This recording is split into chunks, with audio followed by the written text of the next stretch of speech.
مہمان ساتھی علامہ اقبال قادری صاحب سے کروں گا کہ قرآن میں اسی پارے میں حضرت نوح کا قصہ بیان کیا گیا ہے. ہم چاہیں گے کہ آپ اس کو مختصراً بیان بھی کریں اور اس میں ہم عام لوگوں کے لیے اور مسلمانوں کے لیے کیا درس ہدایت ہے. بسم اللہ الرحمن الرحیم.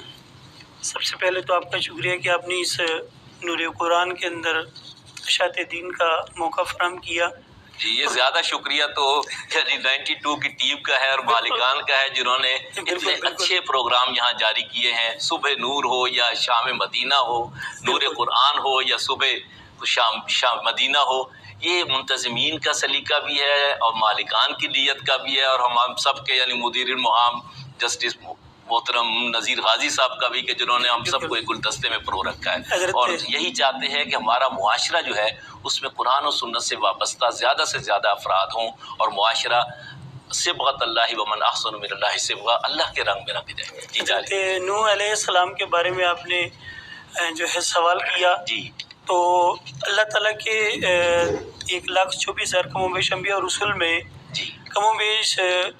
ایک روایت کے مطابق 26 اور ایک روایت کے مطابق جو ہے وہ 29 انبیاء اور رسول کا تذکرہ ہے. الحمدللہ الحمدللہ یہ سارے جتنے انبیاء ہیں تمام کے قصص جو ہیں ان کو اللہ تعالیٰ خود فرما رہا ہے احسن القصص، سب سے خوبصورت، سب سے بلکہ اس کی پیاری. وجہ سے بعض اوقات احساس ہوتا ہے کہ یہ ہسٹری کی بک ہے، بالکل ایسے ہی تاریخ کی کتاب. حضرت نوح علیہ السلام یہ سب سے پہلے حضرت آدم علیہ السلام کے بعد جی صاحب طبیان شیخ الحدیث حضرت علامہ غلام رسول سعیدی علیہ رحمہ، انہوں نے بڑی شرح و بحث کے ساتھ اس پر بحث کرتے ہوئے لکھا ہے کہ حضرت آدم علیہ السلام کے 33 سال بعد اور دیگر بھی کئی روایات آپ نے نقل فرمائی ہیں حضرت نوح علیہ السلام پیدا ہوئے الحمدللہ. اور پھر منصب نبوت سے بھی آپ کو نوازا گیا اور آپ کی جو امت ہے یہ اپنے جو اسلاف تھے، جو ان کے نیکوکار لوگ تھے،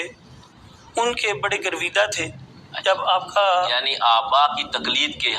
ہاں بالکل جو اکثر جو ہے قوموں کے اندر اندھی تقلید کے اندر وہ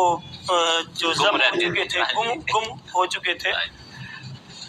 انہوں نے کیا کیا کہ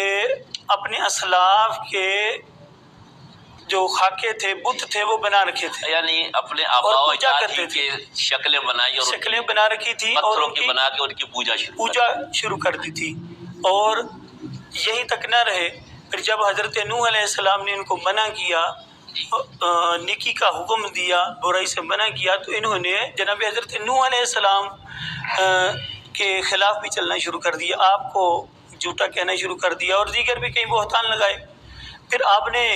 امر بالمعروف و نہی عن المنکر جتنا ہو سکا اپنی امت سے فرمایا. پھر جب تمام حدود و قیود پار ہو گئی، اینڈ ہو گیا، تو پھر آپ نے پھر ان کو وعید سنائی کہ تمہارے اوپر اللہ تعالیٰ کا عذاب آنے والا ہے. وہ پھر جب ان کی کارستانی عروج پہ تھی تو پھر اللہ تعالیٰ نے اپنا قہر و غضب بھیجا اور اس حضرت نوح علیہ السلام کے اس واقعے سے